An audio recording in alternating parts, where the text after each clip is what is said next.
नमस्कार। myself Dr. K.C. Soni, Associate Professor in Zoology, Lohia PG college Churu. जैसा कि आपको पता है कि डिपार्टमेंट ऑफ जूलॉजी के द्वारा एम्ब्रियोलॉजी की एक विशेष व्याख्यान माला का आयोजन किया जा रहा है। इसी व्याख्यान माला के तहत आज मैं पार्थेनोजेनेसिस पर आपसे चर्चा करूंगा।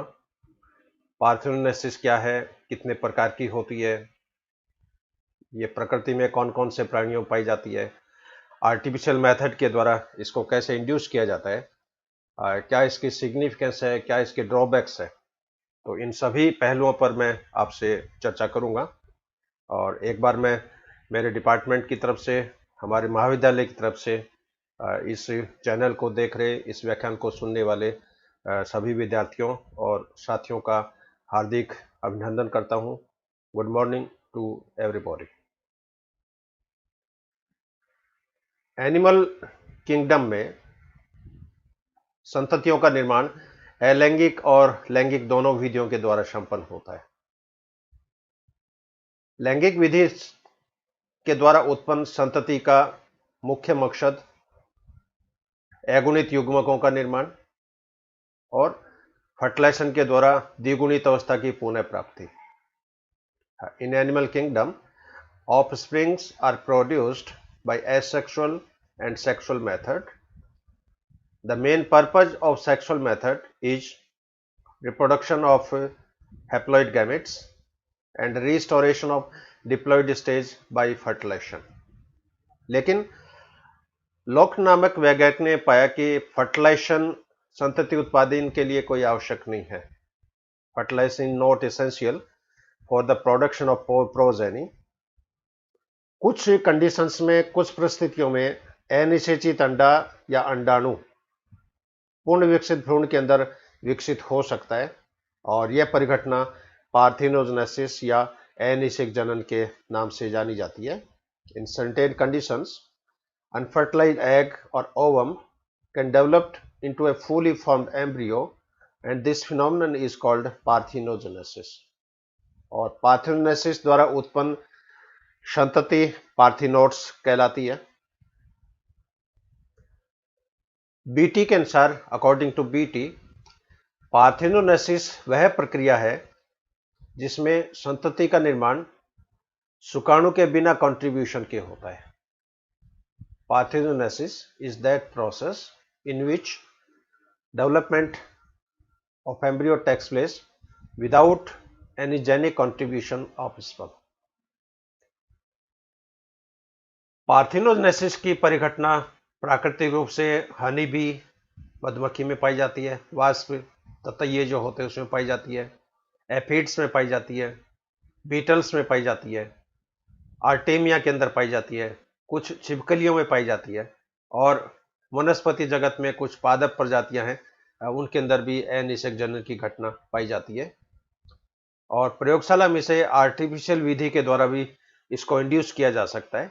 और कई फाइलम के एनिमल्स हैं, जैसे काइनोडर्मेटा के कुछ प्राणी हैं, कुछ मोलस्का के प्राणी हैं, एनालिडा के प्राणी हैं, एम्फीबियंस और कुछ मैमल्स में लेबोरेटरी में भी कृत्रिम रूप से भी इस विधि द्वारा पार्थिनोट संतति को विकसित किया गया है। अनिषेक जनन की हिस्ट्री के बारे में मैं थोड़ी आपसे चर्चा करूंगा। ये क्रोनोलॉजी में कुछ ऑब्जर्वेशंस हैं जो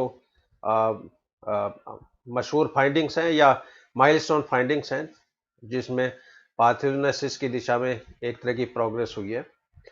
सबसे पहले सन 1800 में सबसे पहले डोमेस्टिक चिकन्स को डिस्कवर किया गया अनिषेक जनन विधि के द्वारा। सन 1900 में डोमेस्टिक पीजन्स को इस विधि के द्वारा विकसित किया गया।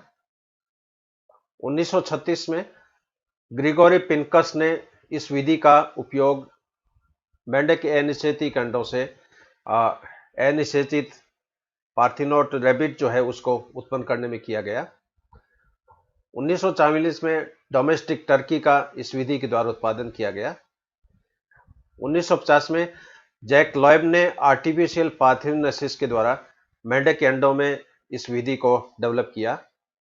2007 में डॉक्टर डैमियन चैपमैन ने पार्थेनोजेनेसिस की विधि जो है वो ड्वार्फ हैमर हेडेड शार्क के अंदर डिस्कवर की है, और एक्वेरियम के अंदर इस शार्क प्रजाति की मछली हैमरहेड शार्क, इसके पार्थिनोड बच्चे जो है वो डेवलप किए गए हैं।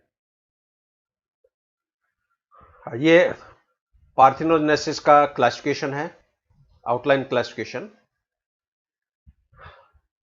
पार्थिनोजेनेसिस मुख्यतः दो प्रकार का है, एक तो नेचुरल पार्थिनोजेनेसिस और आर्टिफिशियल पार्थिनोजेनेसिस। नेचुरल पार्थिनोजेनेसिस वो है जो प्रकृति में पाया जाता है, प्राकृतिक रूप से पाया जाता है। आर्टिफिशियल पार्थिनोजेनेसिस वो है जो लेबोरेटरी में कृत्रिम विधि के द्वारा इसको इंड्यूस किया जाता है। नेचुरल पार्थिनोजेनेसिस भी दो प्रकार का होता है, कंप्लीट टाइप और इनकम्प्लीट टाइप। या कंप्लीट टाइप से मतलब है कि जब कॉलोनी की सभी सदस्य, इंटायर कॉलोनी का निर्माण जब अनिषेक जनन से हो तो ये विधि कंप्लीट पार्थिनोजेनेसिस कहलाती है।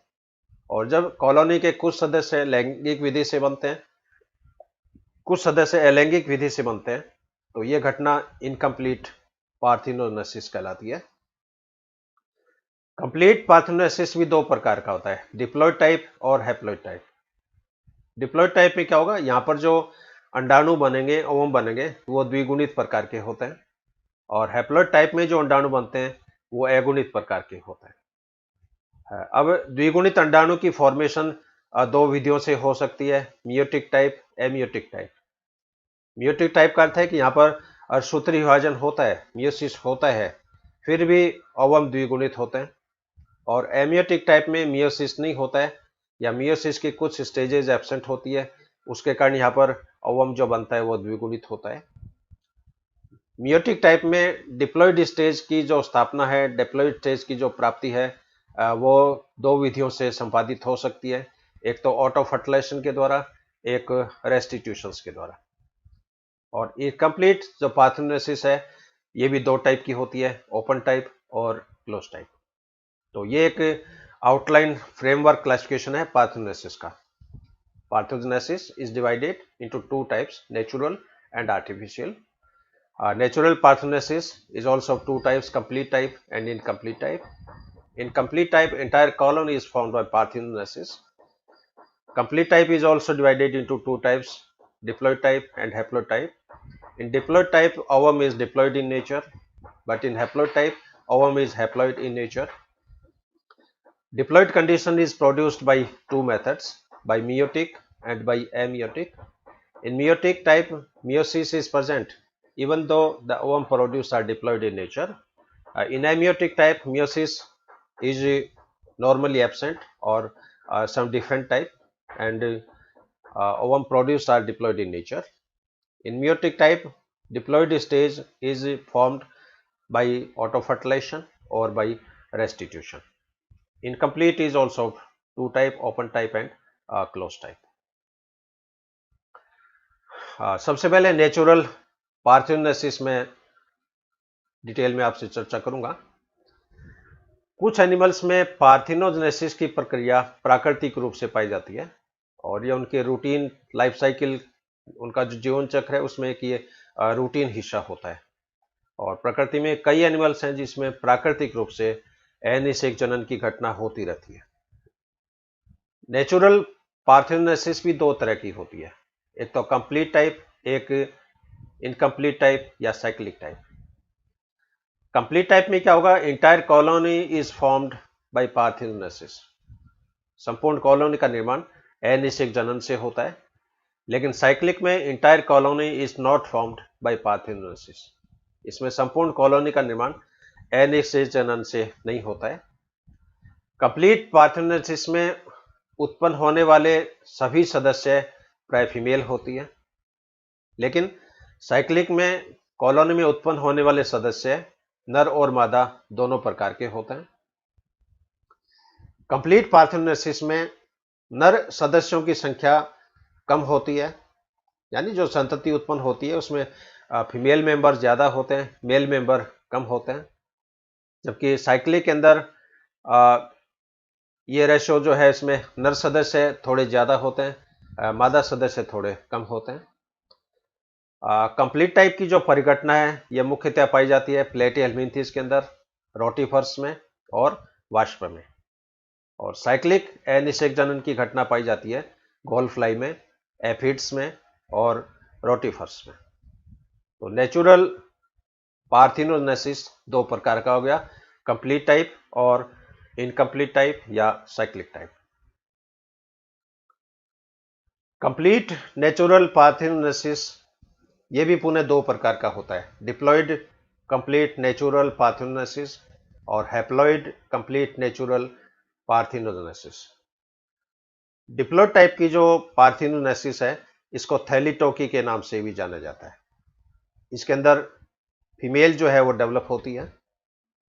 इसमें जो ओवम बनता है वो द्विगुणित प्रकार का होता है और द्विगुणित ओवम से मादा सदस्यों का निर्माण होता है। द्विगुणित अवस्था जो है ओवम की वो दो विधियों के द्वारा संपादित हो सकती है, एक तो मियोटिक टाइप, एक एमियोटिक टाइप। तो मियोटिक टाइप में मियोसिस होगा फिर भी ओवम द्विगुणित होता है। एमियोटिक टाइप में मियोसिस थोड़ा डाइवर्ट टाइप का होता है, उसके कारण उत्पन्न ओवम दो प्रकार का होता है, डिप्लॉइड प्रकार का होता है। और द्विगुणित अनिषेक जनन मुख्यतः प्लेटिहेल्मिन्थेस में, रोटिफर्स में और वास्प में पाया जाता है। हैप्लॉइड अनिषेक जनन में अगुणित ओवम की फॉर्मेशन होती है और ये अगुणित अंडे नर पार्थिनोट के अंदर कन्वर्ट हो जाते हैं। ये परिघटना मुख्यतया एरेक्निड्स में, रोटिफर्स में, हाइमेनोप्टेरा में, कॉक्सीडिया में, कोलियोप्टेरा में और थाइसेनोप्टेरा के सदस्यों में पाई जाती है। डिप्लॉयड कंप्लीट नेचुरल पार्थिनोजेनेसिस जैसा मैंने बताया कि दो टाइप की होती है, मियोटिक टाइप और एमियोटिक टाइप। तो इसकी जो प्रथम टाइप है मियोटिक टाइप, मियोटिक टाइप में क्या होगा, मियोसिस इज प्रेजेंट, यहाँ पर मियोसिस उपस्थित होता है, लेकिन यहाँ पर जो अंडे बनेंगे या अंडाणु बनेंगे वो द्विगुणित प्रकार के होते हैं और इन अंडाणु की द्विगुणित प्रावस्था जो है, डिप्लॉयड स्टेज है, वो दो विधियों के द्वारा संपादित होती है, एक तो बाई ऑटो फर्टिलाइजेशन और सेकेंड मेथड इसमें बाई रेस्टिट्यूशन। ऑटो फर्टिलाइजेशन में क्या होगा, in this process polar bodies are formed. इस विधि में oogenesis के दौरान पोलर बॉडीज बनती है, लेकिन ये पोलर बॉडीज सेकेंडरी oocyte के साथ फ्यूज हो जाती है। यहाँ पर जो पोलर बॉडी बन रही है वो भी अगुणित है, सेकेंडरी oocyte जो बन रहा है वो भी यहाँ पर अगुणित है, लेकिन अगुणित सेकेंडरी oocyte के साथ अगुणित पोलर बॉडी जब फ्यूज हो जाती है तो इनके फ्यूजन से द्विगुणित प्रावस्था उत्पन्न होती है और इस विधि द्वारा उत्पन्न ओवम डिप्लॉयड नेचर का होता है।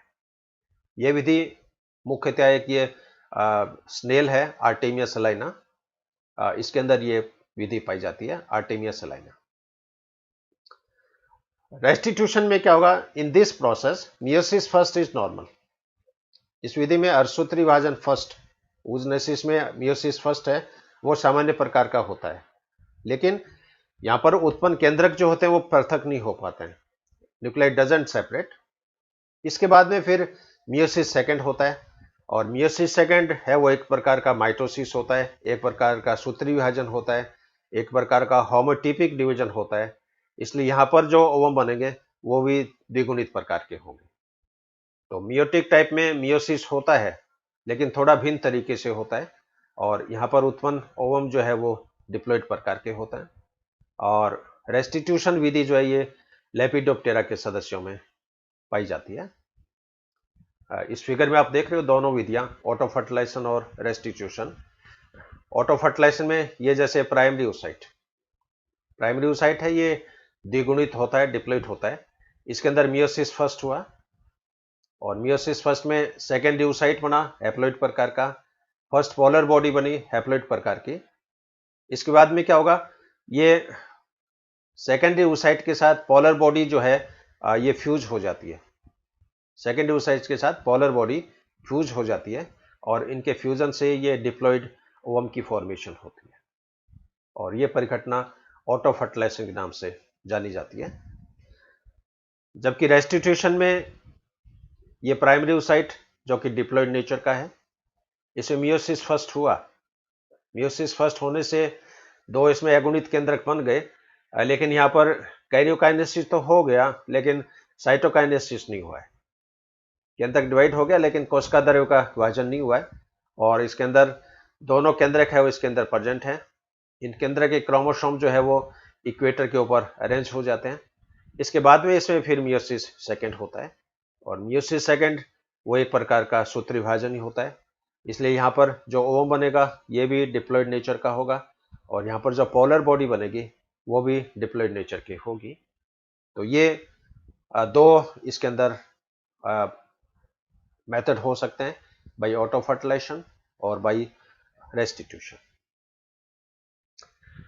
डिप्लॉयड कंप्लीट नेचुरल पार्थेनोजेनेसिस, ये पहले वाली स्लाइड का एक थोड़ा ये पिक्टोरियल एस्पेक्ट है इसमें। ये जैसे मैच्योरिंग है, मियोसिस फर्स्ट इसके अंदर एब्सेंट है, मियोसिस सेकंड प्रेजेंट है। मियोसिस सेकंड प्रेजेंट है तो ये द्विगुणित ओम जो होता है ये इसके अंदर ये बनता है, और ये एमियोटिक टाइप की परिघटना है। एमियोटिक में क्या होगा कि मियोसिस फर्स्ट नहीं होता है, और मियोसिस फर्स्ट है उसी में गुणसूत्रों की संख्या आदि होती है। अब मियोसिस फर्स्ट एब्सेंट है, मियोसिस सेकंड प्रेजेंट है, और मियोसिस सेकंड है वो एक तरह का सूत्री विभाजन होता है। इसलिए यहाँ पर जो सेल्स जो बनेगी ओवम या पोलर बॉडीज वो डिप्लॉयड नेचर की होती है। सेकंड टाइप है इसमें हैप्लॉयड कंप्लीट नेचुरल पार्थेनोजेनेसिस। इस विधि में पार्थेनोजेनेसिस के अंदर जो oogenesis की प्रक्रिया है वो नॉर्मल है, और oogenesis जब नॉर्मल होता है तो इसके अंदर अगुणित ओवम की फॉर्मेशन होती है, और ये अगुणित अंडे जो होते हैं ये नर सदस्यों में कन्वर्ट हो जाते हैं। यहाँ पर अगुणित अंडों से जो संतति बनेगी वो नर प्रकार की होगी, मेल सदस्य यहाँ पर उत्पन्न होते हैं। और ये विधि एरेक्निड्स में, रोटिफर्स में, हाइमेनोप्टेरा में, कोलियोप्टेरा में, थाइसेनोप्टेरा में और कॉक्सोइडिया के सदस्यों में पाई जाती है। इस फ्लो चार्ट में आप जैसे देख रहे हो, इसके अंदर मियोसिस का संपादन जैसे हो रहा है, प्राइमरी oocyte, इसके बाद में ये हैप्लॉइड ओवम बना, और ये हैप्लॉइड ओवम हैप्लॉइड सदस्य के अंदर ये कन्वर्ट हो जाता है, और यहाँ पर हैप्लॉइड सदस्य जो बनते हैं वो प्राय नर होते हैं, मादाएं नहीं होती है। इसी का एक फिगर जैसे एक और है, ये जैसे कोई फीमेल है, स्टेम सेल है जो कि डिप्लॉयड प्रकार की है। इसके अंदर अर्धसूत्री विभाजन हुआ, मियोसिस हुआ। मियोसिस हुआ तो इसके अंदर अगुणित ओवम बना, इधर ये अगुणित ओवम बना। अब जिस अगुणित अंडाणु का निषेचन नहीं होता है तो वो अनिषेचित अंडा अगुणित नर के अंदर कन्वर्ट हो जाता है, और जिस अंडे का फर्टिलाइजेशन होता है वो डिप्लॉयड जाइगोट में कन्वर्ट हो जाता है, और ये डिप्लॉयड जाइगोट फीमेल के अंदर कन्वर्ट हो जाती है। तो मधुमक्खियों में जैसे देखा होगा कि हनी बी में 3 तरह की कास्ट पाई जाती है। इसके अंदर राजा होता है, किंग या ड्रोन, जो कि अगुणित होता है, और नर सदस्य होता है, फर्टाइल होता है। और इसमें जो रानी है वो द्विगुणित है, फर्टाइल है। और इनके जो श्रमिक हैं, सैनिक जो है, वर्कर्स, वो डिप्लॉयड होते हैं लेकिन इनफर्टाइल होते हैं। और वर्कर की इनफर्टिलिटी का मुख्य कारण ये होता है कि रानी मक्खी के द्वारा एक फिरोमोन स्रावित होता है, 9-ऑक्सीडेसिनोइक एसिड। इस फिरोमोन के कारण वर्कर्स में oogenesis की क्रिया रुक जाती है, oogenesis इनहिबिट हो जाता है। यदि किसी कारणवश रानी मक्खी की मृत्यु हो जाए उस केस में कुछ वर्कर सदस्य जो सुपीरियर क्वालिटी के हैं, ये वर्कर फीमेल, इनके अंदर oogenesis की प्रक्रिया स्टार्ट हो जाएगी, और वो रानी की तरह प्रजनन जो होती है वो करने लग जाती है। ये कुछ कंपेरेटिव फ्लो चार्ट जैसे इस स्लाइड में मैंने दिखाए हैं। लैंगिक प्रजनन में क्या होगा, सेक्सुअल रिप्रोडक्शंस में मियोसिस होता है, और मियोसिस होता है तो इसमें हैप्लॉइड ओवम बनता है, हैप्लॉइड स्पर्म बनता है। दोनों हैप्लॉइड गैमेट के प्रोन्यूक्लियाई का फ्यूजन हो जाता है, डिप्लॉइड जाइगोट बनता है। इस डिप्लॉइड जाइगोट के अंदर फिर क्लीवेज होता है, गैस्ट्रेशन होता है, न्यूडलेशन होता है, और द्विगुणित संतति का यहाँ पर निर्माण हो जाता है। ये लैंगिक प्रजनन का फ्लो चार्ट है। हैप्लॉइड पार्थेनोजेनेसिस के अंदर मियोसिस हुआ, और मियोसिस के द्वारा अगुणित अंडे बनते हैं, और ये अगुणित अंडे नर सदस्यों के अंदर, अगुणित नर के अंदर ये परिवर्तित हो जाते हैं। डिप्लॉयड पार्थेनोजेनेसिस, ये जैसे दो एग्जांपल यहाँ कोट किए मैंने, एक तो ऑटोमिक्सिस टाइप का, एक एपोमिक्सिस टाइप का। तो ऑटोमिक्सिस टाइप में मियोसिस हुआ और एगोनित सदस्य यहाँ पर बने, एगोनित अंडा बना। इस ओवम के अंदर क्रोमोसोम का रेप्लिकेशन होता है और डिप्लॉयड स्टेज बन जाती है, या इधर इनका दूसरे सेल्स के साथ ये फ्यूजन हो जाती है, ऑटो फर्टिलाइजेशन टाइप का, और उस केस में यहाँ पर ये डिप्लॉयड जाइगोट बनता है और ये डिप्लॉयड जाइगोट फिर द्विगुणित सदस्य के अंदर ये कन्वर्ट हो जाता है। एपोमिक्सिस में क्या होगा कि माइटोसिस होता है, मियोसिस प्रॉपर प्रकार का नहीं होता है, या यूं कहीं मियोसिस फर्स्ट इसमें एब्सेंट है, डायरेक्ट मियोसिस सेकंड हो रहा है, और डायरेक्ट मियोसिस सेकंड हो रहा है तो इसमें जो ओवम बनेगा वो डिप्लॉयड प्रकार का होगा, और डिप्लॉयड प्रकार का होता है तो यहाँ पर जो संतति बनेगी वो भी इसमें डिप्लॉयड प्रकार की होती है। तो ये एक कंपैरेटिव फ्लो चार्ट है। लैंगिक प्रजनन में संतति कैसे बनती है, एगुणित अनिषेक जनन में संतति कैसे बनती है, ऑटोमिक्सिस में द्विगुणित संतति कैसे बनती है, और एपोमिक्सिस में द्विगुणित संतति कैसे बनती है। अब इसकी सेकंड जो पार्ट है, साइक्लिक नेचुरल पार्थिनोजेनेसिस, साइक्लिक या इनकम्प्लीट।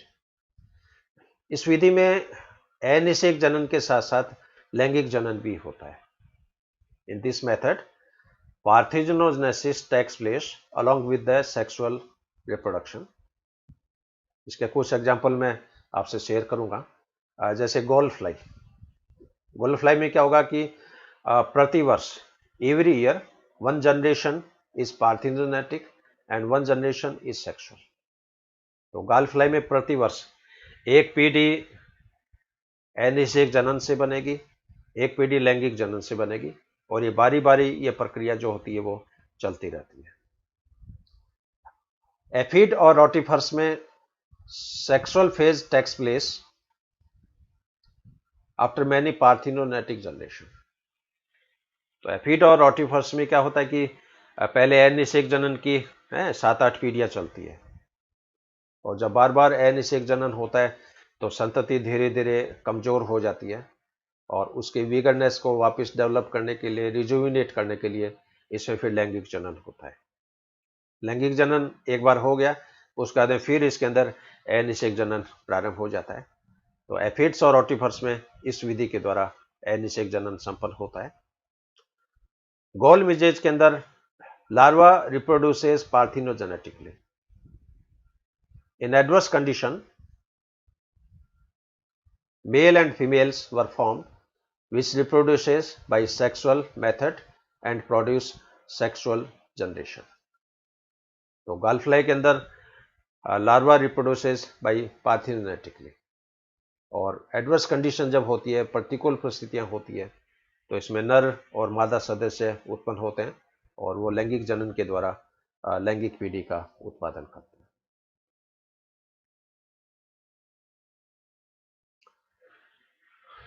साइक्लिक पार्थिनोजेनेसिस भी दो तरह की होती है, एक तो ओपन टाइप और एक क्लोज टाइप। ओपन टाइप में क्या होगा, in this method before sexual form many parthenogenetic generation past away. तो इस विधि में लैंगिक पीढ़ी डेवलप हो, लैंगिक सेक्सुअल फॉर्म डेवलप हो, उससे पहले अनिषेक जनन द्वारा उत्पन्न संततियों की कई पीढ़ियां बन जाती है। इट में बी डिप्लॉयड टाइप और इट में बी हैप्लोडिप्लॉयड टाइप। तो ओपन टाइप जो है ये द्विगुणित प्रकार की भी हो सकती है, अगुणित द्विगुणित प्रकार की भी हो सकती है, और ये विधि मुख्यतः एफिड्स में पाई जाती है, रोटिफर्स में पाई जाती है। क्लोज टाइप में क्या होगा, in this type sexual form directly develop from the zygote. इसमें लैंगिक पीढ़ी है वो डायरेक्ट जाइगोट से डेवलप होती है, इसमें अनिषेक जनन की इतनी संततियां नहीं होती है, और इट में भी डिप्लॉयड टाइप और इट में भी हैप्लोडिप्लॉयड टाइप। ये भी द्विगुणित प्रकार की हो सकती है, अगुणित द्विगुणित प्रकार की हो सकती है, और ये विधि मुख्यतः गॉल फ्लाइज के अंदर पाई जाती है। इस फिगर में आप देख रहे हो open type, close type. Open type में ये जैसे स्टे मदर है, सपोज स्टे मदर है, ये द्विगुणित है, इसके अंदर अनिषेक जनन हुआ, इसे द्विगुणित संतति बनी। इस संतति में फिर अनिषेक जनन हुआ, द्विगुणित संतति बनी। इससे फिर द्विगुणित संतति बनी। तो यहाँ पर आप देख रहे हो लगातार 7-8 बार अनिषेक जनन के द्वारा संतति बनती रहती है। और बार बार जब अनिषेक जनन होता है तो संतति की विगरनेस जो होती है वो धीरे धीरे खत्म हो जाती है। अब इसमें अंतिम जो बनेगी फीमेल ये है स्टेम मदर। अभी स्टेम मदर के अंदर दो तरह की परिघटनाएं हो सकती है। इसमें अगुणित अंडे भी बन सकते हैं, इसके अंदर द्विगुणित अंडे भी बन सकते हैं। और अगुणित अंडे जो होते हैं इनके अंदर स्पर्मेटोजेनेसिस नॉर्मली होगा अगुणित संतति में, और ये अगुणित शुक्राणु बनेगा। इधर ये जो द्विगुणित संतति है इसके अंदर नॉर्मल ओजेनेसिस होगा, इसके अंदर हैप्लॉइड ओवम बनेगा। अब इधर ये हैप्लॉइड स्पर्म, इधर ये हैप्लॉइड ओवम, इन दोनों का फर्टिलाइजेशन हो जाता है और ये डिप्लॉइड जाइगोट बन जाता है। और ये डिप्लॉइड जाइगोट वापस यही ओरिजिनल स्टेज जो होती है वो आ जाती है। तो इस ओपन टाइप में आप देख रहे हो स्टार्टिंग में 7-8 पीढ़ियां जो है अनिषेक जनन के द्वारा उत्पन्न होती है, और अनिषेक जनन होने के बाद में फिर इसके अंदर लैंगिक जनन हो रहा है। और इसके अंदर अगुणित जो होते हैं नर बनते हैं, मादाएं जो है वो द्विगुणित बनती हैं। अब नर अगुणित है तो यहाँ पर माइटोसिस के द्वारा यहाँ पर शुक्राणु का प्रोडक्शन होगा। यहाँ पर फीमेल द्विगुणित है इसलिए से मियोसिस के द्वारा ओवम का प्रोडक्शन होगा, और अंत में दोनों मेल और फीमेल गैमेट का फर्टिलाइजेशन होता है और ये द्विगुणित जाइगोट इसके अंदर बन जाता है। क्लोज टाइप में क्या होगा? क्लोज टाइप में अनिषेक जनन की एक ही पीढ़ी होती है, कई पीढ़ियां नहीं होती है इसमें, और सिंगल जनरेशंस के द्वारा इसमें स्टेम मदर बनती है जो कि डिप्लॉइड टाइप की है। अभी से स्टेम मदर में डिप्लॉइड ओवम बनेगा, हैप्लॉइड इनके अंदर ओवम बनेगा। तो हैप्लॉइड ओवम जो होते हैं वो तो नर सदस्यों में कन्वर्ट हो जाते हैं, और डिप्लॉइड ओवम जो होते हैं ये डिप्लॉइड सदस्यों में कन्वर्ट हो जाते हैं। अब यहाँ पर मेल है वो हैप्लॉइड है और फीमेल है वो डिप्लॉइड है। अब हैप्लॉइड मेल के अंदर माइटोसिस के द्वारा स्पर्म बनता है और डिप्लॉइड फीमेल में मियोसिस के द्वारा ओवम बनता है। इन दोनों अगुणित युग्मकों का फ्यूजन होता है और ये डिप्लॉइड जाइगोट जो होता है वो बच जाता है। तो यहाँ पर जो साइक्लिक पार्थेनोजेनेसिस है ये दो टाइप का हो गया, एक तो खुले प्रकार का, एक बंद प्रकार का। तो खुले प्रकार में तो क्या है कि अनिषेक जनन की कई पीढ़ियां होती है, फिर एक पीढ़ी लैंगिक जनन की होती है, फिर वापिस अनिषेक जनन की कई पीढ़ियां होती है, फिर लैंगिक पीढ़ी होती है। लेकिन यहाँ पर बारी बारी एक जनरेशन अनिषेक जनन की और एक जनरेशन लैंगिक जनन की, तो बारी बारी ये प्रोसेस इसके अंदर ये चलता रहता है। हाँ, अब पार्थिनोजेनेसिस का सेकंड पार्ट, आर्टिफिशियल पार्थिनोजेनेसिस। पूर्व में जो मैंने स्लाइड शेयर करी है वो सारी नेचुरल अनिषेक जनन की थी, प्राकृतिक। अब इसका जो सेकंड पार्ट है ये है artificial parthenogenesis. The eggs which always develop into the young individual by the fertilization sometimes may develop parthenogenetically under certain artificial conditions, and this type of parthenogenesis is known as artificial parthenogenesis.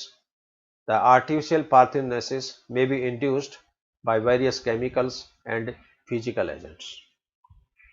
तो कृत्रिम अनिषेक जनन जो होता है ये प्रयोगशाला में induce अपन कर सकते हैं, और इनके कई कारक हैं। ये कारक फिजिकल एजेंट के रूप में हो सकते हैं, केमिकल एजेंट के रूप में हो सकते हैं, बायोलॉजिकल एजेंट के रूप में हो सकते हैं। तो आर्टिफिशियल पार्थेनोजेनेसिस पे मैं मुख्य रूप से यहाँ पर आपसे शेयर करूँगा। ये स्लाइड जो है ये कोई ज़्यादा इम्पोर्टेंट नहीं है। इसमें कुछ एग्जाम्पल हैं जो साइंटिस्ट के द्वारा जैसे डेवलप किए गए।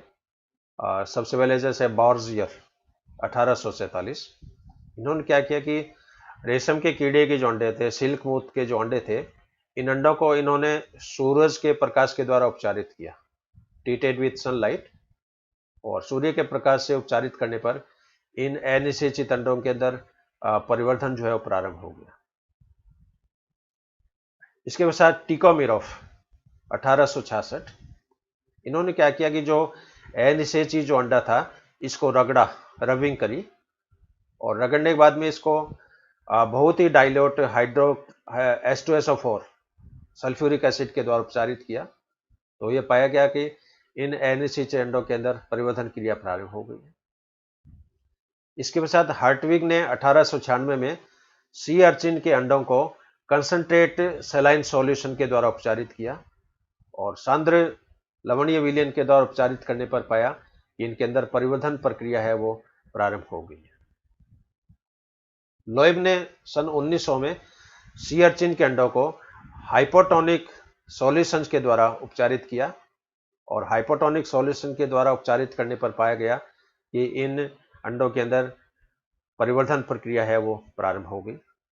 तो ये कुछ हिस्टोरिकल एक्सपेरिमेंट हैं जो कृत्रिम अनिषेक जनन के रूप में लेबोरेटरी में संपादित किए गए, बोर्जियर के द्वारा, टिकोमिरोव के द्वारा, हार्टविग के द्वारा और लोएब के द्वारा। हाँ, इसके बाद पार्थिनोजेनेटिक एजेंट्स। पार्थिनोजेनिक एजेंट्स वो कारक हैं जो अनिषेक जनन को या तो प्रेरित करते हैं या अनिषेक जनन के उत्पन्न होने के लिए, पार्थिनोड्स के उत्पन्न होने के लिए उत्तरदायी होते हैं। इन एजेंट्स को मुख्यतया दो श्रेणियों में जैसे डिवाइड किया है, फिजिकल एजेंट, केमिकल एजेंट। मुख्य फिजिकल एजेंट पे मैं चर्चा करूंगा। मुख्य फिजिकल एजेंट्स में जैसे ऊष्मा, हीट, तो यदि अंडे को आप हल्की हीट के द्वारा गर्म करो, ऊष्मा के द्वारा उपचारित करो, तो अनिषेचित अंडों के अंदर परिवर्धन प्रक्रिया प्रारंभ हो जाती है। हाई कोल्ड, कई बार लो टेम्परेचर होता है, वो भी अनिषेक जनन को प्रेरित करता है। अल्ट्रावायलेट विकिरण, अल्ट्रावायलेट रेस से यदि ओम को उपचारित किया जाए तो उसके अंदर अनिषेक जनन की प्रक्रिया प्रारंभ हो जाती है। ऑस्मोटिक प्रेशर के द्वारा भी अनिषेक जनन की प्रक्रिया प्रारंभ हो जाती है। पॉइंटेड निडिल के द्वारा भी अनिषेक जनन की प्रक्रिया प्रारंभ हो जाती है। जैसे मान लो मेंढक का यदि ओम हो और उस ओम को एक निडिल को गर्म करके, हल्का सा गर्म करके उसके जैसे टच करो, तो टच करने पर अगुणित ओम को ऐसा महसूस होता है जैसे स्पर्म उसके कांटेक्ट में आया है, और निडिल के टच करते ही इस अगुणित ओम के अंदर परिवर्धन क्रिया या विदलन प्रक्रिया जो होती है वो प्रारंभ हो जाती है। हालांकि इसमें एडल्ट मेंढक की फॉर्मेशन नहीं होती है, वो अलग बात है, क्योंकि आर्टिफिशियल विधि में ज़्यादातर एम्ब्रियो की फॉर्मेशन होती है और बाद में उनकी डेथ हो जाती है। अडल्ट की फॉर्मेशन बहुत रेयर केस में होती है। कुछ एग्जाम्पल है वो इसके अंदर मैं आपसे शेयर करूंगा। दूसरे जो कारक ये हैं केमिकल एजेंट्स। तो केमिकल एजेंट्स में जैसे हाइपोटोनिक सॉल्यूशन, अल्प पराश्रय विलयन, यदि ओम को हाइपोटोनिक विलयन के द्वारा उपचारित किया जाए तो उनके अंदर परिवर्धन प्रक्रिया प्रारंभ हो जाती है। हाइपरटोनिक सॉल्यूशन, अति पराश्रय विलयन, यदि ओम को हाइपरटोनिक विलयन के द्वारा ट्रीट किया जाए तो इसके अंदर क्लीवेज प्रक्रिया प्रारंभ हो जाती है। CO2 कार्बन डाइऑक्साइड के द्वारा उपचारित करें तो इसके अंदर पार्थिनोजेनेसिस प्रारंभ हो जाता है। कैल्शियम आयनों के द्वारा उपचारित करें तो अनिषेक जनन प्रारंभ हो जाता है। अम्ल और क्षार के द्वारा, यहाँ पर प्रबल अम्ल प्रबल क्षार नहीं है, दुर्बल अम्ल और दुर्बल क्षार के द्वारा यदि ओम को उपचारित करें तो उसके अंदर परिवर्धन प्रक्रिया प्रारंभ हो जाती है। उदासीन लवणों से उपचारित करने पर अनिषेक जनन प्रारंभ हो जाता है। एल्कलॉइड के उपयोग से अनिषेक जनन प्रारंभ हो जाता है। और कई बार ब्लड प्लाज्मा और एम्ब्रियो के एक्सट्रैक्ट के मिक्सचर में यदि ओम को उपचारित किया जाए तो उस केस में भी अनिषेक जनन की प्रक्रिया प्रारंभ हो जाती है। तो अनिषेक जनन को प्रेरित करने वाले जो कारक हैं ये पार्थिनोजेनेटिक एजेंट्स कहलाते हैं। ये एजेंट्स फिजिकल एजेंट के रूप में हो सकते हैं और केमिकल एजेंट के रूप में हो सकते हैं। ये यहाँ पर वही फिगर इसमें दिखाया है, मेथड्स ऑफ आर्टिफिशियल पार्थिनोजेनेसिस। ये जैसे ओम है, इन ओम को केमिकल स्टिमुलस दी गई है CO2 के द्वारा, पोटेशियम क्लोराइड के द्वारा, हाइपरटोनिक सॉल्यूशंस के द्वारा, और इस उद्दीपन के कारण इसके अंदर अनिषेक जनन की प्रक्रिया जो है वो प्रारंभ हो जाती है। अब है कि आउटपुट्स क्या है अनिषेक जनन का, आर्टिफिशियल पार्थिनोजेनेसिस के द्वारा डेवलपमेंट कहाँ तक पॉसिबल है। तो इसमें कुछ एनिमल तो ऐसे हैं जिसमें अप टू एम्ब्रियो तक की फॉर्मेशन होती है, कुछ में एडल्ट की फॉर्मेशन भी हो जाती है। तो यहाँ पर कुछ रियल एग्जांपल है वो आपसे डिस्कस करूंगा। जैसे चूहों के अंदर 4 कोशिका प्रावस्था तक यानी सेकंड क्लीवेज तक आर्टिफिशियली विदलन की प्रक्रिया है वो संपादित होती है। हेमस्टर में ब्लास्टोसिस्ट अवस्था तक डेवलपमेंट हो सकता है। गिनिया पिग में ब्लास्टोसिस्ट स्टेज तक डेवलपमेंट हो सकता है।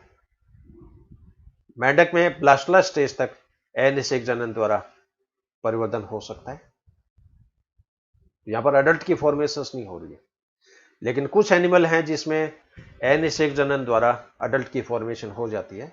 जैसे सी अर्चिन में अडल्ट स्टेज तक डेवलपमेंट हो सकता है। तारा मछली में अडल्ट स्टेज तक डेवलपमेंट हो सकता है। कुछ फ्रॉग की जेनेरिक स्पीसीज है, जैसे बुफो टाइप की जो मेंढक है, बुफो एंडरसोनाई, बुफो मेलानोस्टिक्टस, उनमें भी कई बार अडल्ट स्टेज तक डेवलपमेंट देखा गया है। और रैबिट में भी अडल्ट स्टेज तक अनिषेक जनन द्वारा परिवर्तन जो है वो देखा गया है।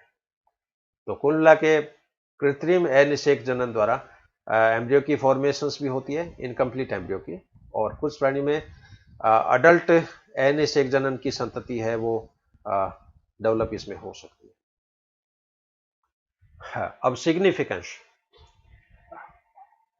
अब अनिषेक जनन के कुछ फायदे भी हैं तो कुछ इसकी कमियां भी हैं, कुछ इसके एडवांटेज भी हैं, कुछ इसके डिसएडवांटेज भी हैं। तो मुख्य एडवांटेज क्या है वो मैं आपसे डिस्कस करूंगा।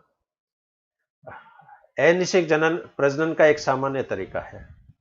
It is a simple method of reproduction.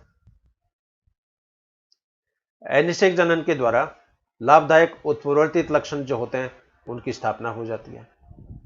Establishment of useful mutant characters, citation of chromosome theory of inheritance.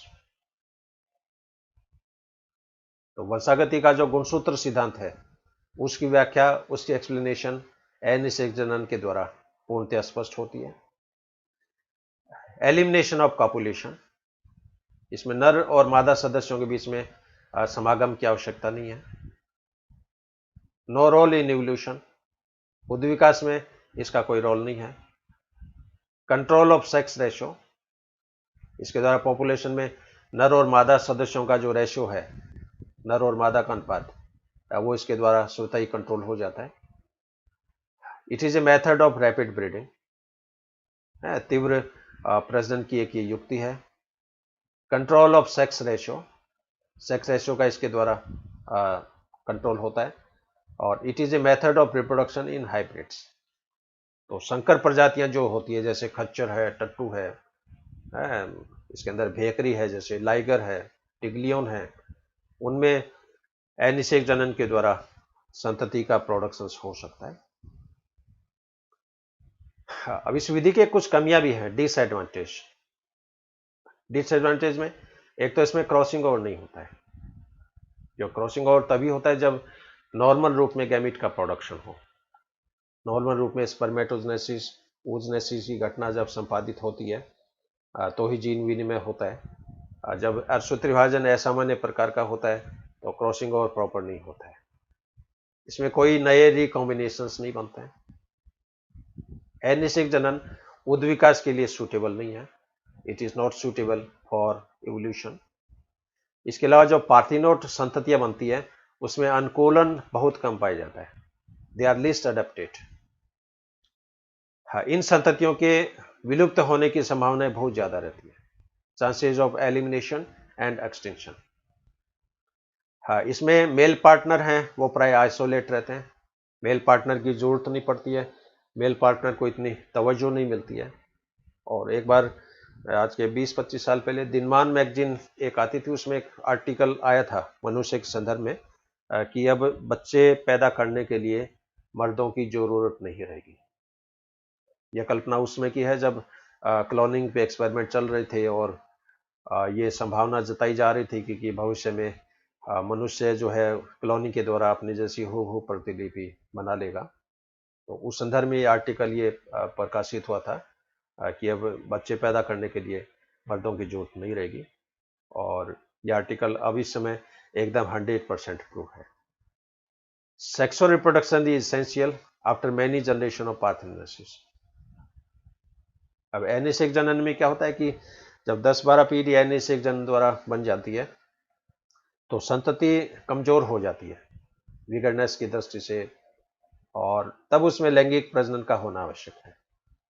और लैंगिक प्रजनन होते हैं तो उसमें जेनेटिक मटेरियल का एक्सचेंज हो जाता है और संतति होती है वो वापस रिजुविनेट हो जाती है, और रिजुविनेट होने बाद में इसमें फिर 5-7 पीढ़ी फिर अनिषेक जनन की हो जाती है।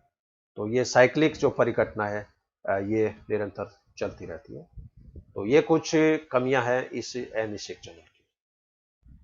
ये कुछ इसमें रियल एग्जांपल हैं जो भी हाल ही में वैज्ञानिकों के द्वारा ऑब्जर्व किए गए। जैसे कोमोडो ड्रैगन जो है, कोमोडो ड्रैगन में पैट्रिक बैरी एक साइंटिस्ट हैं और इन्होंने चिड़ियाघर के अंदर कोमोडो ड्रैगन्स में अनिषेक जनन द्वारा एगोनित संतति को उत्पन्न किया है। और इनका ये आर्टिकल है, ये पब्लिश भी हुआ है मैगजीन्स के अंदर, न्यूज़पेपर के अंदर। इसमें आप देख रहे हो एगोनित अंडा है और इस एगोनित अंडे से ये हैचिंग के द्वारा एगोनित संतति है वो बाहर निकल रही है। ये रियल पिक्चर है कोमोडो ड्रैगन का।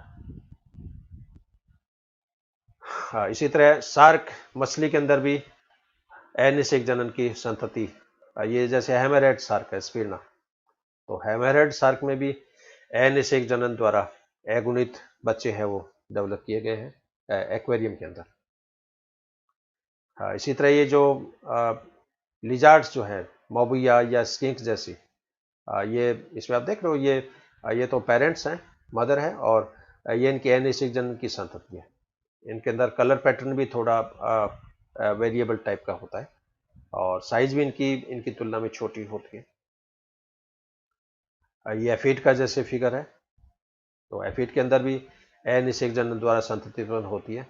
और इसमें आप देख रहे हो ये फीमेल है और फीमेल के ये एक्सटर्नल जेनाइटेलिया से गोनोफाइसिस के द्वारा ये एगोनिस्ट सदस्य जो है वो बाहर निकल रहे हैं। ये वही शार्क है, शार्क की जैसे अनिषेक जनन की संततियों का ग्रुप है।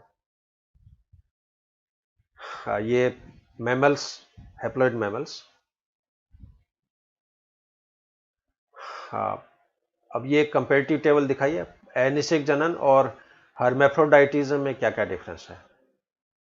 तो पार्थेनोजेनेसिस में reproduction from an ovum without fertilisation, especially as a normal process in some invertebrates and in some lower plants. Hermaphroditism में condition of having both male and female reproductive organs.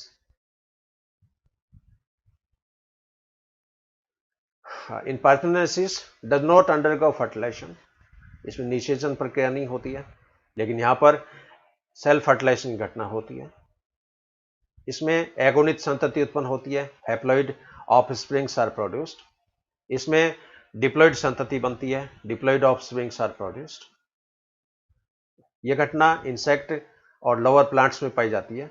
यह घटना snail, earthworm और कई पौधों में पाई जाती है।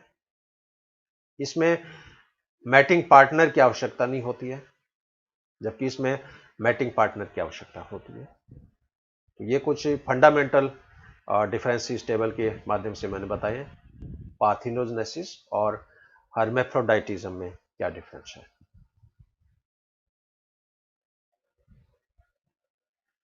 Final significance: the parthenogenesis serve as the means for the determination of sex in the honeybee and wasp. तो हनीबी में जैसे मैंने आपसे डिस्कस किया कि इसकी छाते के अंदर, सोसाइटी के अंदर 3 प्रकार के सदस्य मिलते हैं, ड्रोन, क्वीन और वर्कर्स। ड्रोन जो होते हैं वो एगोनित होते हैं, नर होते हैं, फर्टाइल होते हैं। रानी जो है वो डिप्लॉइड है, फीमेल है, फर्टाइल है। वर्कर जो होते हैं डिप्लॉइड है, फीमेल है, लेकिन इनफर्टाइल है, स्टेराइल नहीं है, इनफर्टाइल है। और वर्कर की इनफर्टिलिटी का मुख्य रीजन रानी मधुमक्खी के द्वारा फीरोमोन का स्राव होना। तो जब तक छाते में रानी मक्खी है, रानी मक्खी के द्वारा 9-ऑक्सी डेसिनोइक एसिड स्रावित होता रहेगा और इस फेरोमोन की स्मेल के कारण वर्कर्स में वूजनेसिस की जो घटना है वो अवमंदित रहती है। The parthenogenesis supports the chromosome theory of inheritance. तो वंशागति का जो गुणसूत्र सिद्धांत है वो अनिषेक जनन के द्वारा फुली सपोर्टेड किया गया है। Parthenogenesis is the most simple, stable and easy process of production. तो प्रजनन का ये सबसे सामान्य तरीका है, स्थायी तरीका है और एक सरल तरीका है। Parthenogenesis eliminates the variation from the population. The parthenogenesis is the best way of high rate of multiplication in certain insects like aphids. तो एफिड्स के अंदर जो संतति का उत्पादन है असंख्य है, हजारों लाखों की पॉपुलेशन जो बनती है वो अनिषेक जनन के द्वारा ही डेवलप होती है। तो ये कुछ फाइनल सिग्निफिकेंस आज का ये अनिषेक जनन का व्याख्यान। और इस संदर्भ में आप कोई क्वेश्चन पूछना चाहें, कोई क्वेरी हो, आपकी कोई शंका हो, समाधान हो, आपके कैरियर से संबंधित आप कोई गाइडलाइन चाहें तो आप ईमेल के द्वारा संपर्क कर सकते हैं, व्हाट्सएप नंबर के द्वारा संपर्क कर सकते हैं और महाविद्यालय में आके संपर्क कर सकते हैं। ये एक बहुत पुरानी पेंटिंग है, लगभग 400 साल पुरानी, और इसमें चित्रकार ने पार्थिनोट अनिषेक जनन द्वारा अपने ह्यूमन की जो उत्पत्ति है, यह हैप्लॉइड फीमेल है, इसको इस चित्र के माध्यम से इसमें दिखाया है। तो पार्थिनेसिस का एक मीनिंग ये भी है कि कुंवारियों के द्वारा उत्पन्न संतति, ऑफस्प्रिंग प्रोड्यूस्ड बाय द विर्जिन्स।